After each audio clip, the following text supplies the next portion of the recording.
Flock. Thank you, Mr. Chair. The assumption behind Michael Woodhouse's speech is that all employers are good employers, or overwhelmingly they're good employers. They have the interests of the employees at heart. They're going to spend a lot of money hiring them and training them, and they're going to be very reluctant to let them go and all the rest of it. And it is true that any good employer does think in those terms of, and also thinks in the terms of having good relations with the workforce and good relations with the collective organisation of the workforce, that's the unions. But there are also a lot of employers who don't want anyone to be pushing for better conditions, don't want anyone to be a member of the union, don't want the union to be active on the job, and think that they can make more money if that is the case. And sometimes it's not a rational calculation, sometimes it's just they want to be the big boss. But it does exist, and the very fact that we have such a low rate of unionisation, particularly in the private sector in New Zealand, much lower than it was during the period of the awards before the Employment Contracts Act, is in part testimony to the fact that there are a lot of employers who would rather not have a union on the job. Of course, we have Peter Jackson and Richard Taylor, who are prime examples of this. They're doing everything possible to keep an organised union force off their production of the Hobbit and other productions they have, and they've been reasonably successful to date in that. And that's not unusual amongst employers. Now, if that wasn't the case, why do we have this provision on union access? Because we have a situation where the union access has worked pretty well so far.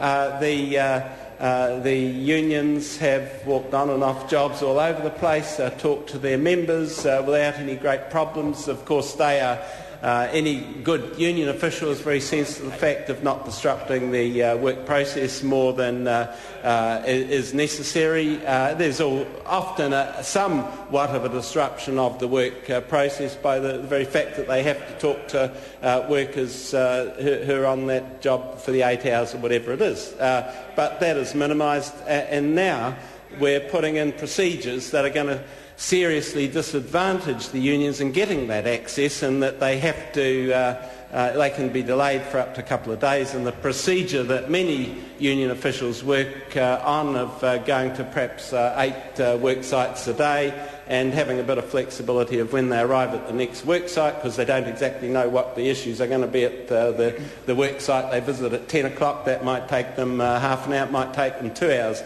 to work through the problems at that particular work site. So they have to have that flexibility, and they operate on a situation of reasonableness and notification of the employer in terms of access to the work sites they're visiting. But all that's going to be thrown up in the air by putting all the power back onto the employer to delay union officials for a couple of days, etc. So it's going to disadvantage the union.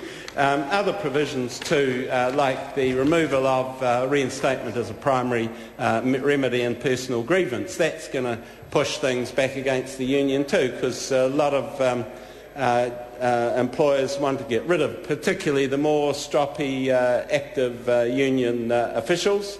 So what will they do? They will say, oh, well, we'll sack that union official, and it's going to cost us a bit of money, perhaps at the employment court, but with reinstatement not being a primary remedy anymore, we've got rid of that union official. And they would value that more than the $5,000 or $10,000 they might have to pay in compensation.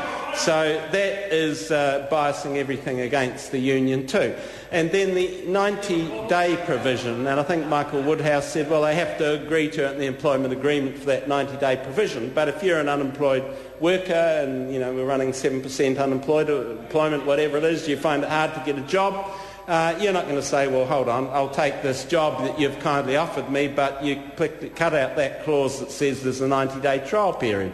The employer says, well, thank you very much. It's, I haven't quite decided who I'm going to hire, and I'll come back to you on that one. And they never come back, of course.